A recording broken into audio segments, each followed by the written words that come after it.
everybody. Welcome back to Civil War Monitors Behind the Lines. I'm your host, David Thompson. Today, it's my privilege to be joined by Dr. Margaret Humphreys, who is the Josiah Charles Trent Professor in the History of Medicine at Duke University, as well as the recent author of Marrow of Tragedy, The Health Crisis of the American Civil War, now out with Johns Hopkins University Press. So, Dr. Humphreys, thanks so much for joining us today.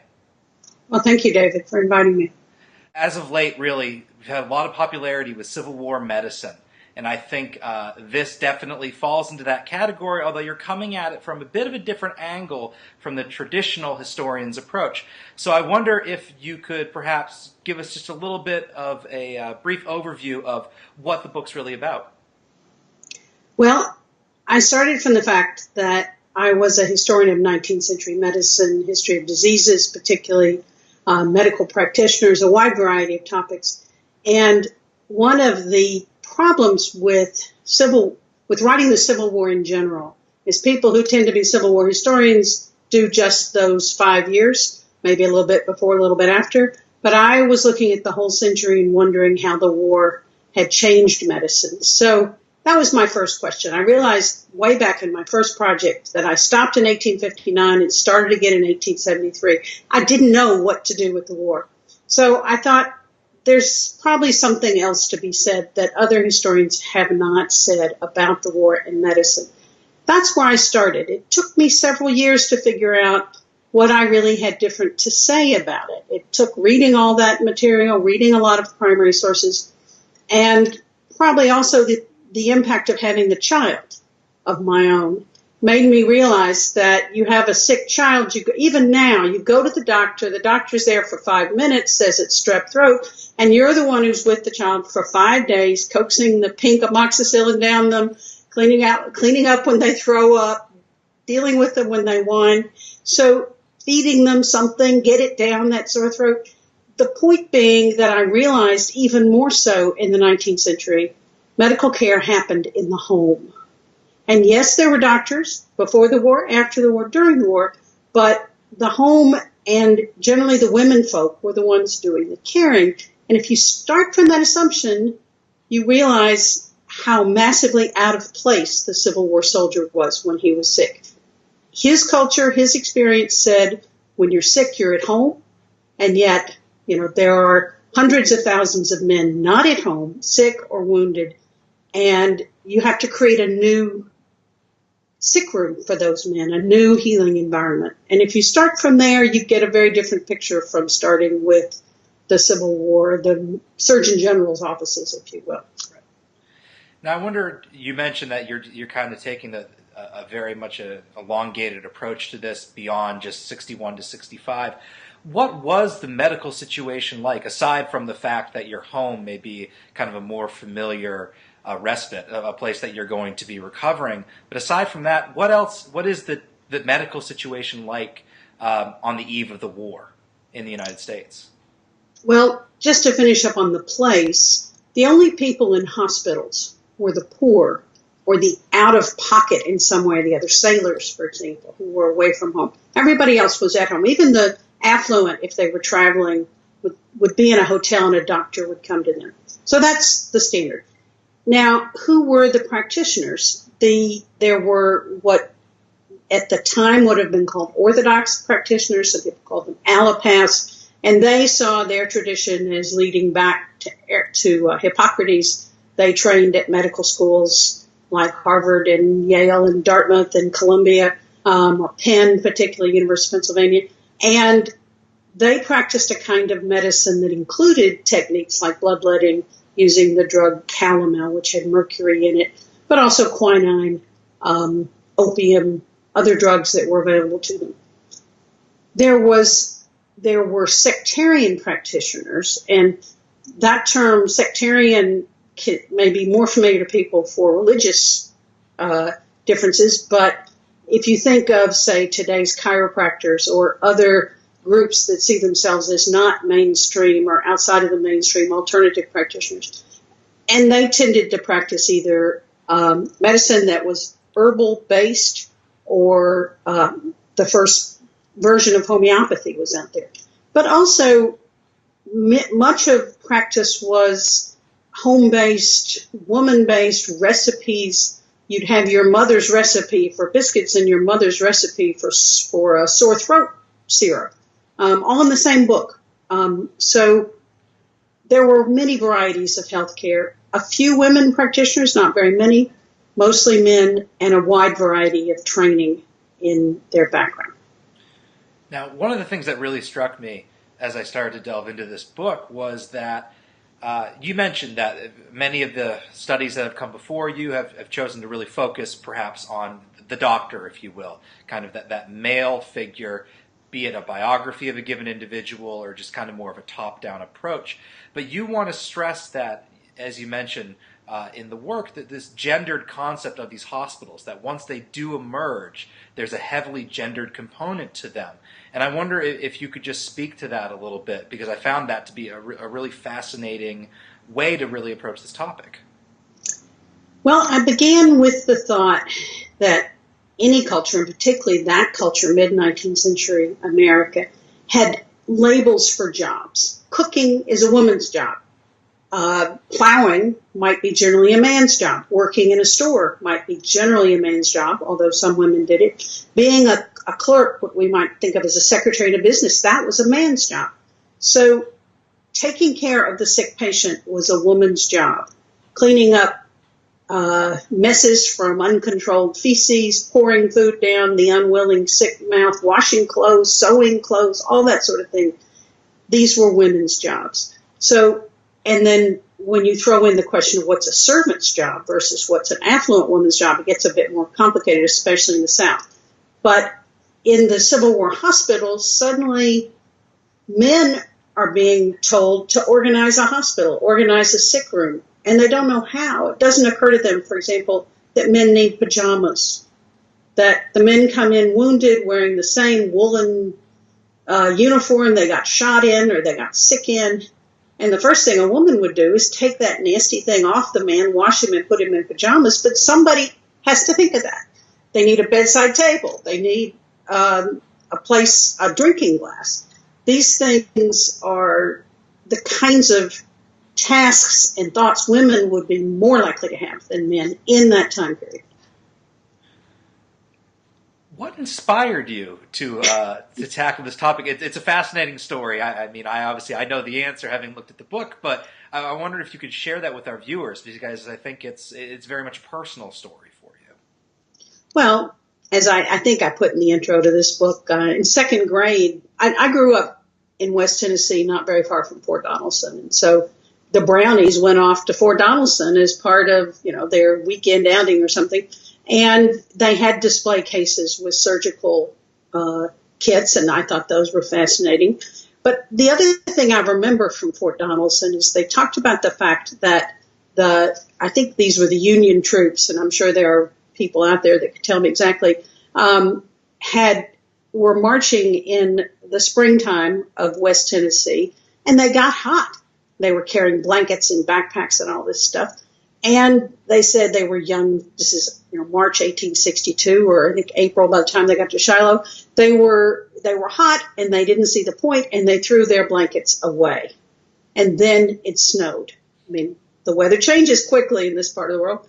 And I was just very struck by the physicality of that, and the fact that even my second grade year old self knew that when it snows outside, you want your blanket. It brought a kind of basic physical needs aspect of the war to me that all the things about the lines and where the generals were and everything else had not brought to me. Now, you spend a sizable portion of the book, I would say, focusing on the northern medical experience, but you do touch on the southern experience as well for a couple chapters. So I wondered, how did it really compare North and South? Are there a lot of similarities? Would you say, I mean, there's just extreme divergence, it's night and day? How would you characterize it yourself? Well, the first thing to say is the doctors, the best of the doctors, the elite doctors, the leadership, tended to be about the same. In fact, many of them trained in the same medical school, University of Pennsylvania. There was not some big difference in philosophy between North and South. They passed on the same ideas. They often drew on the same continental Europe authors for their knowledge of medical field surgery, that sort of thing. So you can't say, well, the North was more one way or the other in medical theory. But what the difference was, again, comes back to my focus on the simple things: food, blankets, sheets, pajamas. And one of the things that's that sort of exemplifies this difference, the patients in the Richmond area hospitals were starving. And you may remember in Cold Mountain, the guy goes out the window, not so much because he's mad at his doctors, but he's hungry. And both North and South, the soldiers got to go out on passes during the day. In the North, the locals, say in Philadelphia, complained that the guys were singing and being bawdy and being raucous. In the South, the people complained that they were going out on passes and stealing food. They were hungry. We have nurses from the Confederate hospitals talking about how they had to divide up one pan of cornbread into, how many little tiny squares. And even Phoebe Pimber at Chimborazo Hospital sharing her recipe for broiling a rat that one of the men came up with for her. So in the Philadelphia hospital that I studied, Satterley, you hear men talk about using the rats for target practice. It was kind of fun, but nobody talks about eating them. There's a grand menu for Christmas in 1864 with just a meal you'd enjoy sitting down to today. And they didn't have that much food in the South. The other thing they lacked were essential medicines. And one drug in particular I've looked at is quinine, which we now know was effective against malaria. Lots of malaria in the Confederacy. And they had almost none in the Columbia or in the Charleston, South Carolina hospital I looked at. They document how much of the drug they took in, how much they gave out. They had very, very little. People have argued about how effective the blockade was, but not if they were able to get quinine in. It wasn't getting to South Carolina.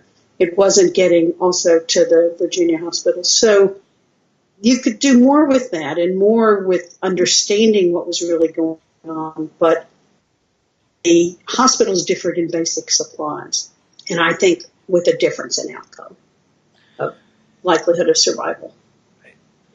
Now, the Sanitary Commission also figures into this equation as well for people who are familiar with, particularly, obviously, the Northern Home Front. This is an institution that they're familiar with. But how did the Sanitary Commission, work in concert or work at times at odds with medical institutions within the North?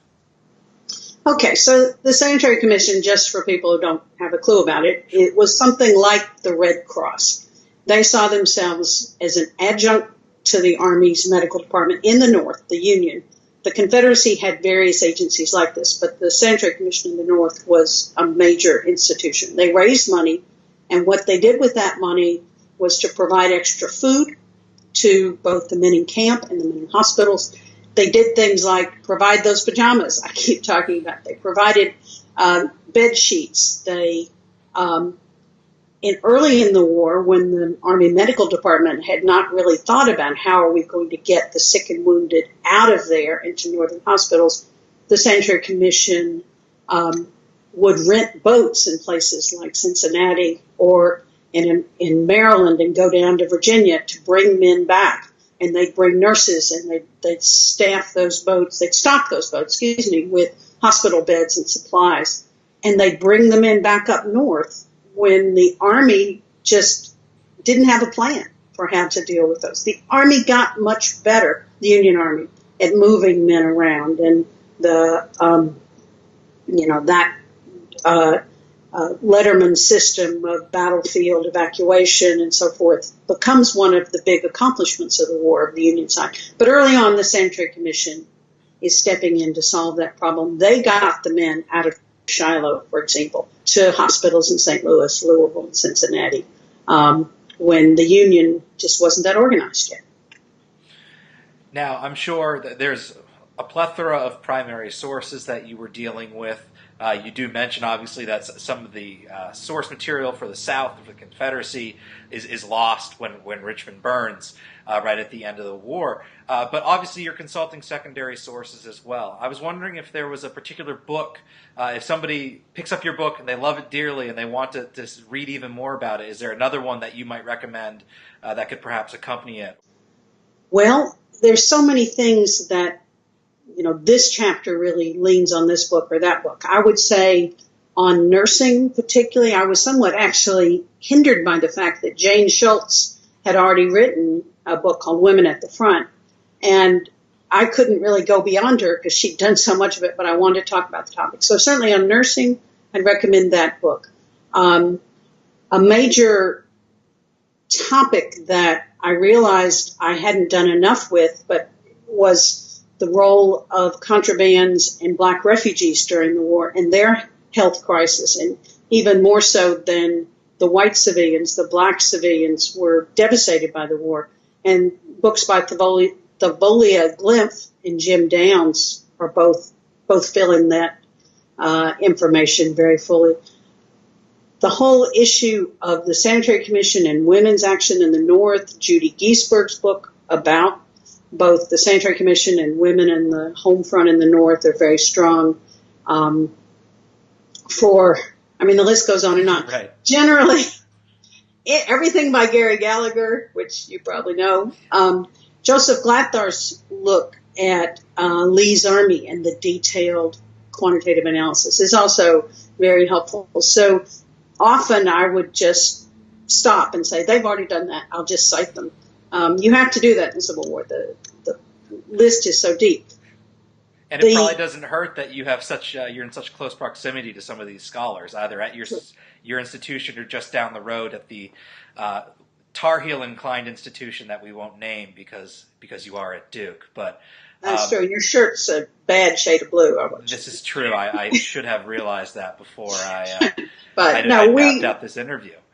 We like to say that between the Duke and the UNC history department, we have the best history department in the country, that we work together so much. Well, so I think I have no hostility. Something that would be very hard to challenge. That research triangle is a pretty special area. So Dr. Humphreys, I guess one final question before I let you go is, if somebody's picking this book up, what do you hope is really a takeaway for them when they're looking at the health and medical crisis of the American Civil War?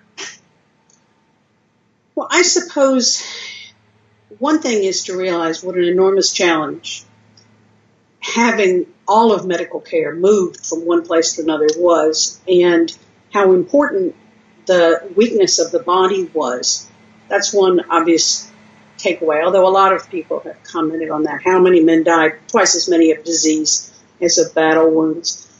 A further point, and in some ways in one of the projects I'm looking toward doing is a book actually, or study of Margaret Mitchell's Gone with the Wind. And one of the things you realize if you look at that book look at those events through Scarlett's eyes, is what a total mess men had made of this war. If they hadn't gone to war in the first place, all those men who die when they're reading the names off the Gettysburg list, the lives that are ruined, the civilization that's ruined, even if you're pro-Southern, the fact that this war killed more than at least 1 million people. And to stop and think not about glory, but about loss from that war is something that I hope people just stop and think about the nitty-gritty nastiness of being sick and ill in this situation. At the end of the introduction, I talk about my two ancestors, one Northern, one Southern. One we'll never know what happened to. He was, in family lore, kidnapped by the Confederacy. He was probably conscripted, which was about the same thing. And he disappears from a regiment that was so destroyed that it got rolled into another regiment. And then another fellow who did come home, at least his family knew what happened to him, but then he dies a couple of years later from war-related illness. So the sense of loss and damage, neither of them are great generals that, I can glory in. I can just appreciate the losses that they suffered. Well, Dr. Humphreys, thank you so much for taking some time out of your day. Again, the book is Marrow of Tragedy, The Health Crisis of the American Civil War, now out with Johns Hopkins University Press. Really a great book, and into the nitty-gritty of the medicine behind it is really quite something. So, again, Dr. Humphreys, thanks so much for coming on, and perhaps we can have you on again in the future. Thank you.